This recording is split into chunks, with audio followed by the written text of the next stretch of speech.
Buenos días. Muy bueno ver tantas personas acá para ver este tema. En mi intervención yo les voy a hablar un poco sobre básicamente la manera que yo veo cómo las empresas pueden empezar a transformarse. Y tengo un punto de vista un poco distinto de pronto de los demás o muchos, y les voy a hablar un poco de dónde vengo para darles después mi perspectiva.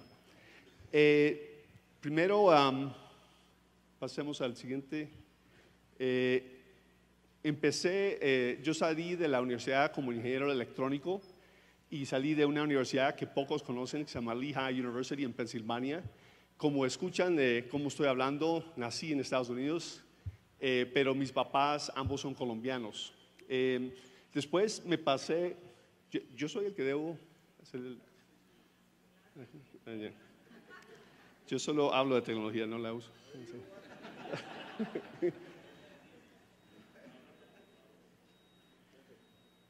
¿Ya?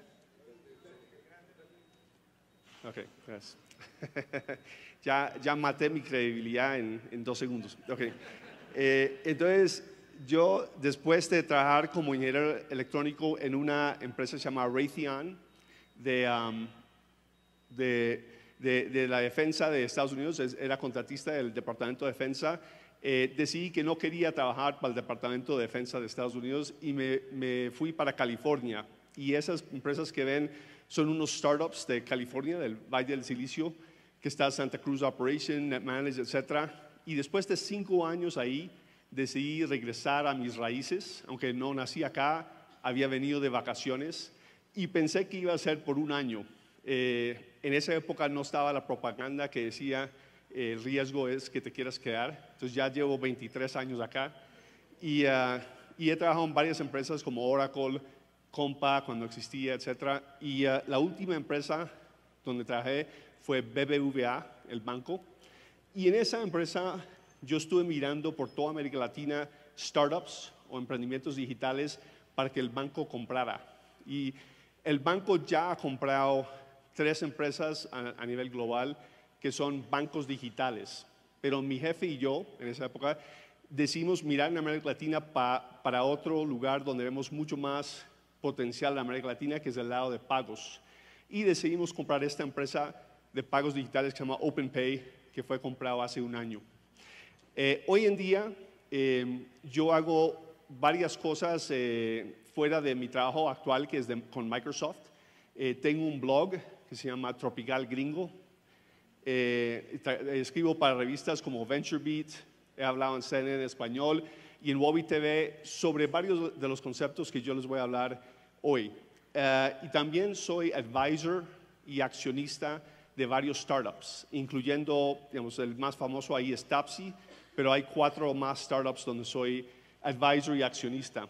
Y también he manejado aceleradoras como Founder Institute y soy mentor para otros. Este es mi blog donde escribo sobre los temas que voy a hablar hoy. Esta es otra de las empresas de las cuales hablé, que es una empresa que empezó en Colombia con deliveries, suministrando comida a los estudiantes de universidades. Estudiaron en varias universidades de Colombia, Chile, México, etc. Y cerraron todo y se fueron a Berkeley, en California, y ahí son acelerados por la aceleradora de allá. Y ahora entregan comida con robots en Berkeley y en Stanford. Y los robots manejados por personas en Colombia. Hasta que el sistema de inteligencia artificial funciona mejor. Otro de los startups con los cuales trabajo se llama Undoc3, que es una empresa de salud, que básicamente puedes hacer cualquier preguntas de salud y te las responden, y acaba de cerrar una ronda de casi $2 millones, y es una empresa de acá, de Colombia. Hoy en día yo trabajo en Microsoft y yo tengo un equipo de 14 personas por toda América Latina donde habilitamos a los socios de negocio, Accenture, Telefónica, empresas como esas, para ayudar a los clientes a transformarse. Básicamente este es un rol donde muchos de los conceptos que yo hablo lo habilitamos con estos partners. Casi no voy a hablar de Microsoft porque no creo no me parece buena forma hablar de eso, pero si quieren hablar de Microsoft después de la charla hablamos de Microsoft. Ahora sí, hablemos del tema. Entonces, primero hablamos de transformación digital. Y yo normalmente en estas reuniones pregunto, para ti, ¿qué es transformación digital? Obviamente eso no es logísticamente posible ahorita, entonces yo les voy a dar una definición mía, que he tenido tantas definiciones, pero con esta es la que me quedé, que es básicamente superar las expectativas de los clientes. Empiezo así porque yo siento que hay que liderar no con tecnología, sino con el objetivo, que es lo que quieres lograr. Y es superar notablemente las expectativas de sus clientes apalancándose en tecnologías digitales. Y en cierto modo transformar es reconfigurar su empresa para lograr eso, pero ya la definición se iba poniendo demasiado grande, entonces la dejé así. Entonces, ¿esto cómo se logra? Y yo tengo una fórmula que después me la pueden debatir o en el panel me la pueden debatir, pero la fórmula es la siguiente: una empresa que quiere transformarse digitalmente necesita tres cosas: la visión del futuro y el rol de esa empresa en el futuro. Segundo, la cultura que necesita tu empresa para lograr ese objetivo. Y tercero, las nuevas capacidades que necesitas para lograr ese futuro. Y le agrego uno que lo pongo como cero, que obviamente necesitas el equipo correcto. Y eso incluye los líderes. Entonces, primero normalmente les daría una pregunta, que es: cada uno de ustedes, ¿cuánto tiempo creen que sus empresas o organizaciones tienen para transformarse? Y ojalá pudiéramos hacer eso, pero creo que no sería la logística no se da, pero he tenido muchas respuestas: 3 años, 20 años, y muchos dicen ayer, hoy, de una vez, etcétera. Pero las acciones de las empresas a veces no están coordinados con esas palabras. Y ahora les voy a mostrar por qué de pronto podrían pensar en transformarse más rápido. Y voy a empezar con el primer tema, que es la visión. Y ahí me voy a enfocar porque yo siento que este es el área que es el que más confunde a las empresas, y es el que, si lo logran mejorar, podían habilitar todo el resto de lo que necesitan. Entonces, si preguntaríamos en la música, hace como 7 años, ¿dónde compraban su música? La mayoría de las personas dirían una disquera, como Tower Records, globalmente. Y esta empresa, hoy en día, ¿cómo va? Se quebró, entonces ya no existe. Y gracias a algunas empresas que las tengo acá con sus logos. Entonces, esto pasó rápido. Para otras industrias está pasando más lento. ¿Cuál fue el comportamiento de los ingresos? Ingresos por usuario. Este es un comportamiento que se ve mucho seguido, que es que los ingresos empiezan a decaer precipitadamente. Pensé que no iba a poder decir esta palabra. Entonces, crecen bastante rápido y después se consolida el mercado en 1 o 2 jugadores principales. Eso, ¿cómo hace una empresa para enfrentar esa realidad? Tower Records, ¿qué ha debido hacer para enfrentar esa realidad? La respuesta no es fácil. Otra industria, la de fotografía. Hace yo no sé cuántos años, 8 años, ¿cuál todavía era una marca muy reconocida de fotografía? Kodak. ¿Cómo va Kodak? Exacto. Entonces, Kodak tenía chance de cambiar. En el 75, este señor, Steven Sassoon, inventó la primera cámara digital. Como ven, no era portátil, pero era una cámara digital. Y eso fue en el 75. Él lo hizo como un proyecto especial para una empresa. ¿Cuál empresa creen que trabajó él? Kodak. Entonces Kodak inventó la cámara digital y tenía las patentes y todo. Después, en el 79, hubo un estudio muy interesante que dijo que para 2010, la conclusión del estudio, que fue muy grande, para 2010 iba a haber más fotografía digital que análoga. y fue por este señor Larry Madsen. ¿Quién contrató este estudio? Kodak. Entonces, Kodak hizo un estudio, la conclusión es que todo se va a digital, inventó la cámara digital, ¿y por qué no cambió?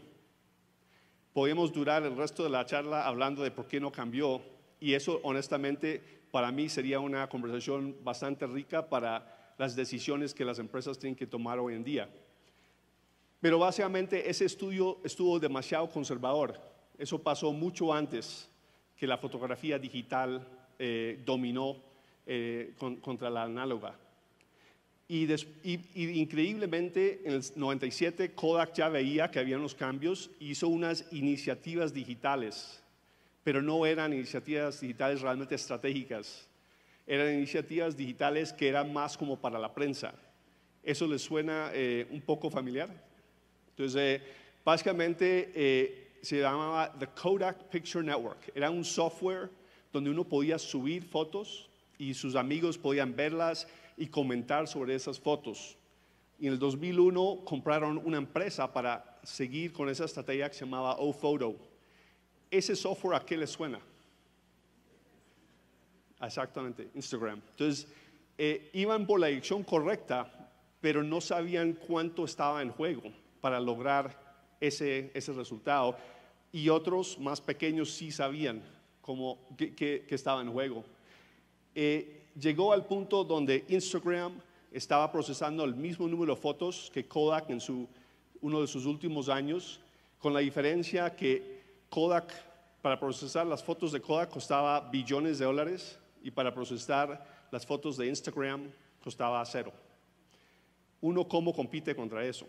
Entonces, estos son ejemplos extremos. Hay empresas que sí tienen más tiempo, pero está en juego lo mismo.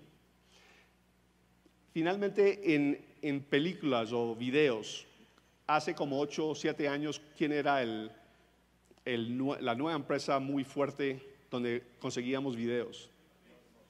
Blockbuster. No voy a hacer la misma pregunta, pero sabemos dónde está Blockbuster.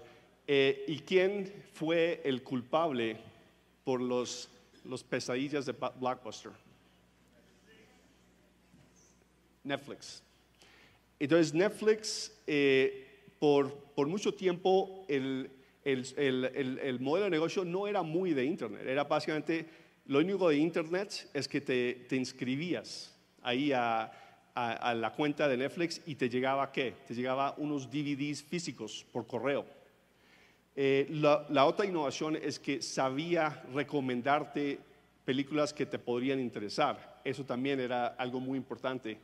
Pero decidieron empezar con el streaming, que sabemos, en el 2008. Prendieron ese botón, ese switch del 2008, y ahí se agravaron los problemas para Blockbuster. Antes de eso, Blockbuster todavía iba bien. Es más, habían anunciado que iban a ofrecer películas te podías inscribir en internet y no te iban a cobrar, ¿cómo se dice? Late fees, penalidades para estar tarde. Y la acción de Netflix bajó.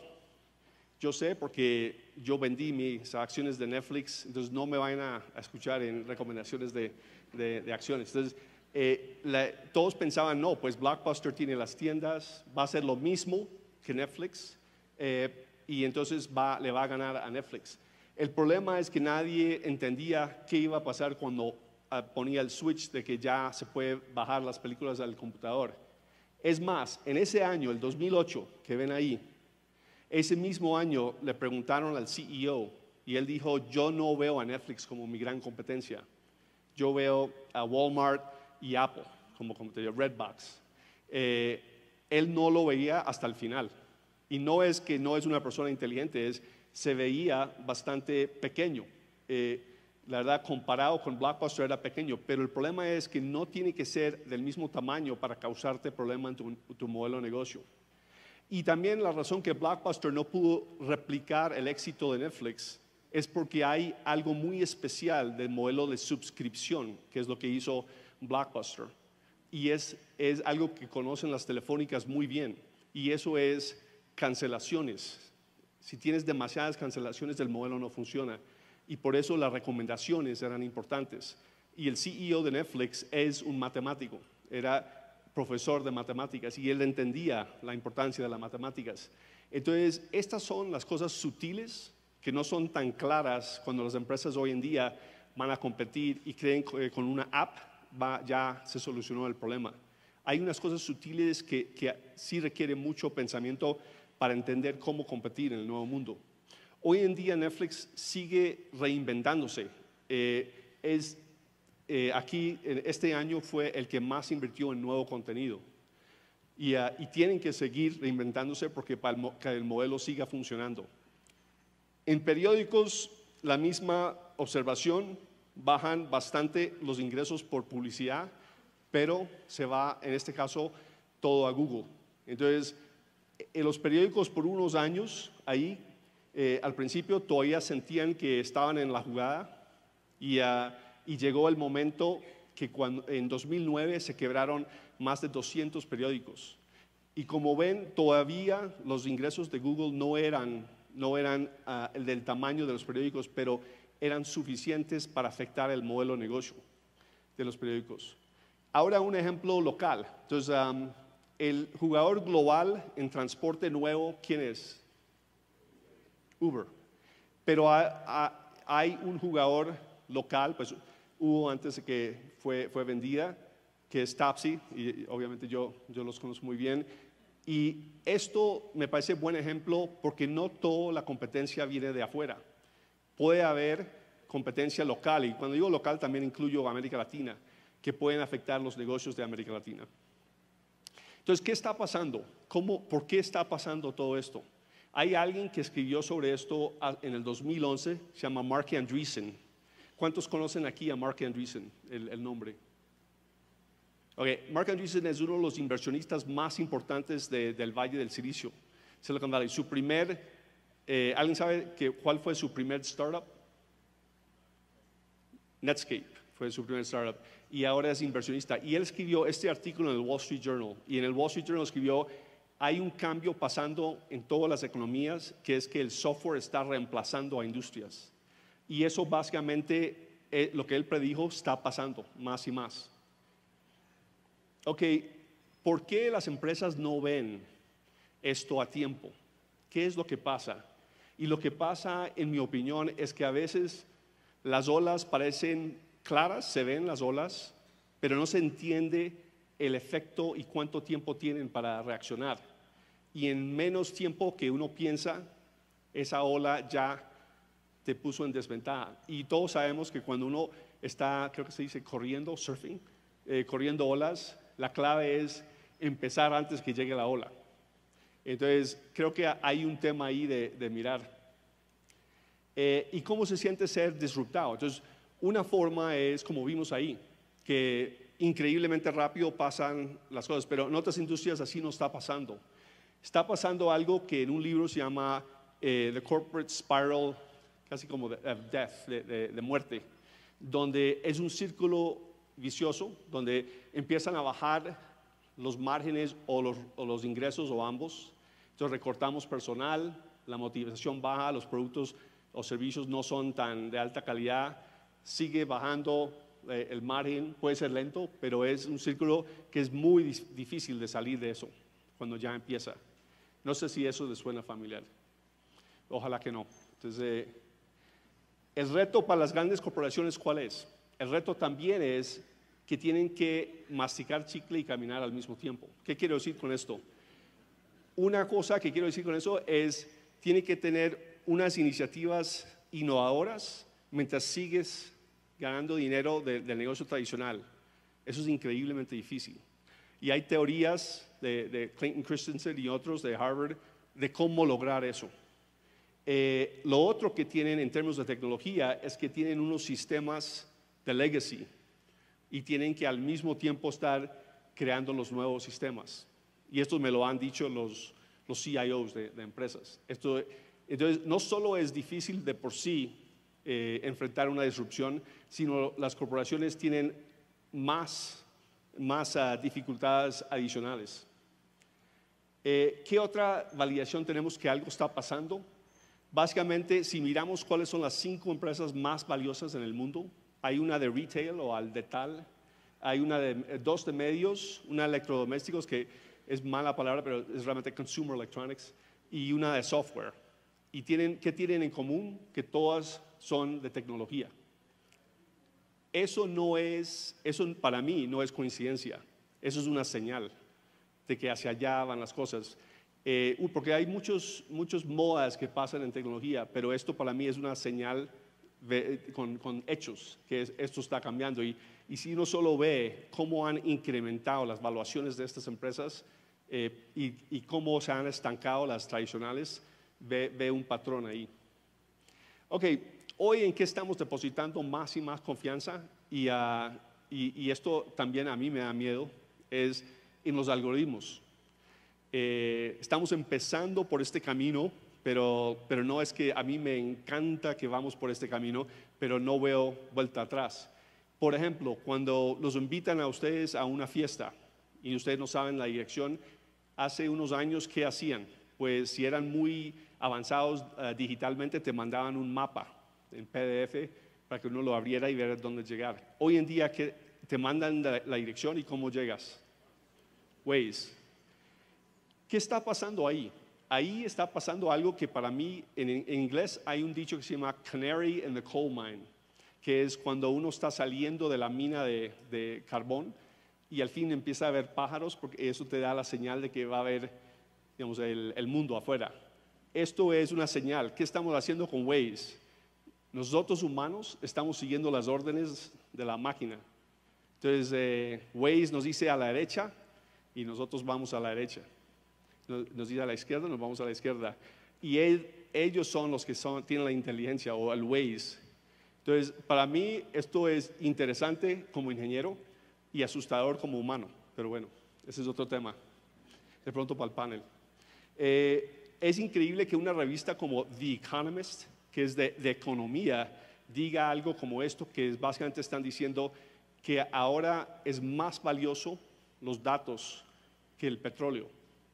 Y yo sí lo creo, pero es increíble que una revista de economía diga esto. Y esto es realmente el principio de toda iniciativa de transformación digital en la parte de tecnología, es controlar la estrategia de datos. Entonces, ¿cómo de poderoso es el AI, que es la inteligencia artificial? McKinsey hizo un estudio y lo que sacaron es un estudio muy bueno, está disponible libre en el internet, y lo que dice es que la inteligencia artificial está listo para los negocios, porque ha llegado a un punto, mucho del avance realmente es por silicio, es por hardware, ha llegado hasta un punto de maduración donde ya puede hacer mucho que no podíamos hacer antes con inteligencia artificial. Pero la gran pregunta es, ¿están los negocios listos para usarlo? Y eso para mí es un tema más cultural, de y la visión, cómo vamos a hacer negocios en el futuro. Hay muchos temas ahí, pero esa es una muy buena pregunta que sale de ese estudio. Lo otro es que las aplicaciones del Internet de las cosas va a tener un impacto de trillones de dólares económico en las economías. Esto lo dice McKinsey. Y eso está creciendo a un nivel exponencial más rápido de lo que creció el computador personal. Entonces, este es un nuevo mundo que incluye muchas otras tecnologías, no solo Internet de las cosas, blockchain y cosas así. Después tenemos esta tecnología. ¿Esta tecnología cuál es? Bitcoin. Okay. Fuera de lo que sale en las noticias sobre el valor de Bitcoin, la tecnología detrás, que el verdadero nombre es Distributed Ledger Technology, tecnología de libro de contabilidad distribuido. Porque blockchain es una versión de eso. Hay otra que a mí me apasiona que se llama IOTA, que tiene algo que se llama Tangle, y es para el Internet de las cosas que no requiere un tercero de intervención. Entonces, tu carro autónomo en el futuro puede ir a una gasolinera, tanquear, y todas las transacciones se hacen sin que ningún humano esté en la mitad. Y blockchain habilita eso, o el distributed ledger. Y yo estuve hablando con un presidente de un banco una vez y y decía, no, pues nuestro negocio tiene regulaciones, etcétera. No porque él ve mucho lo que viene y están tratando de llegar ahí, pero decía, pero hay problemas con los fintechs y tiene razón, hay regulaciones, pero yo le dije, el problema es que, ¿qué tal donde la mayoría de las transacciones del futuro no será entre personas, sino será entre cosas? Y el banco no está ahí. Entonces a veces uno piensa que está bien, pero no ve lo que viene de otro lado. ¿Qué pasó con Blockbuster, etcétera, etcétera? Ok, blockchain, este es un artículo de Harvard Business Review, se los recomiendo, que básicamente el blockchain le va a hacer al sistema financiero lo que el Internet le hizo a los medios, es una hipótesis. Hay una cosa que nosotros los humanos pensamos que los cambios son lineares, entonces todo va a seguir en la misma trayectoria, pero hay una teoría o un nombre que se llama The Singularity, y esto fue un nombre que le puso un autor y ahorita Ray Kurzweil lo ha puesto a una universidad muy buena, y básicamente, normalmente les preguntaría a ustedes si saben qué es el Singularity, pero les voy a decir que es básicamente que va a llegar un punto en donde la misma tecnología va a crear nueva tecnología, y esa tecnología crea nueva tecnología, y todo se vuelve exponencial. Y ahí sí los cambios van a ser muy grandes. Entonces, en ese punto hay una cosa adicional que puede pasar. Por ejemplo, en los sistemas financieros, si llega a haber una crisis financiera otra vez, tan grande como el 2009 o más, esto se puede acelerar aún más. Entonces, no es que realmente todo va a seguir una trayectoria lineal, es posible que vamos a llegar a esto. Y la verdad, yo sí creo que vamos a llegar a eso. Ok, en cultura, unas palabras, es el reto más grande para mí de gobiernos, de empresas para hacer estos cambios. Es un obstáculo bastante grande que hay que trabajar y es una cosa intangible, lo hace muy difícil de trabajar. Peter Drucker, que era un consultor muy famoso, decía que la cultura desayuna con la estrategia. ¿Eso qué quiere decir? Quiere decir que puedes tener la estrategia más increíble, pero si tu organización no la sigue, no vale para nada. Es mucho mejor tener una cultura que está lista para el cambio y una estrategia que no está perfeccionada todavía. Netflix trabajó esto muchísimo, lo de la cultura. Ellos valoraban mucho a los matemáticos, los data scientists, para sacar estos algoritmos de recomendación, porque Reed Hastings, el CEO, entendió desde el principio cómo importante era la matemática para su modelo de negocio, para que no hubiera tanto churn, tanto cancelaciones. En capacidades hay datos, aquí les pongo esta diapositiva para que lo puedan investigar, que es un estudio de MIT Sloan, donde las empresas que realmente trabajan todos estos temas sí son más rentables, crecen más rápido, tienen más revenue. Esto es importante para las juntas directivas, para que realmente hay datos que corroboran esto. Y este es un artículo que salió unos meses, que faltan líderes digitales, y para mí un líder digital no es un experto en tecnología, entiende lo que la tecnología puede hacer, pero más importante, entiende la tecnología que la tecnología no puede hacer.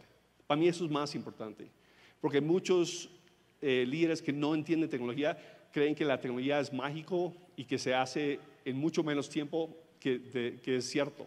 Entonces, para mí es muy importante que sepan las limitaciones también de la tecnología. Ok, entonces, con el minuto que me queda, unas conclusiones. Uno, la transformación digital es una respuesta. Yo tengo malísima vista, entonces no puedo ver bien. Creo que lo que dice es una respuesta a algo real que está pasando. Entonces, yo pienso que no es una moda, eso es debatible, pero yo pienso que es una respuesta a algo real del mercado. Segundo, la velocidad del cambio, ¿qué dirían? ¿Qué adjetivo usarían? ¿Es rápido? Fast, rápido, pero más que rápido, se está acelerando, es lo que yo veo, se está acelerando más y más cada día. Tercero, está bien optimizar procesos y mejorar, y hay mucho que se hace en las empresas de esto, pero hay algunos modelos de negocio que se tienen que repensar. Vimos varios ejemplos de eso antes. Y último, trabaja en su core, en lo que realmente hace su empresa diferenciada y busca aliados para el resto. Ok, regresando a nuestra pregunta original, ¿cuánto tiempo tiene su organización para cambiar? Y finalmente, unas palabras de un filósofo que se llama Wayne Gretzky. ¿Alguien había escuchado de Wayne Gretzky? Okay, Wayne Gretzky fue el mejor jugador de hockey en la historia. Es como el Pelé del hockey. Nadie le dice el Pelé del hockey, yo soy el único que le digo el Pelé del hockey, pero es como el Pelé del hockey. Y le preguntaron, Wayne, ¿tú cómo lo haces? ¿Por qué? ¿Cómo eres tan bueno? Y él dijo, pues yo lo que hago es voy hacia donde va el disco, no donde estuvo.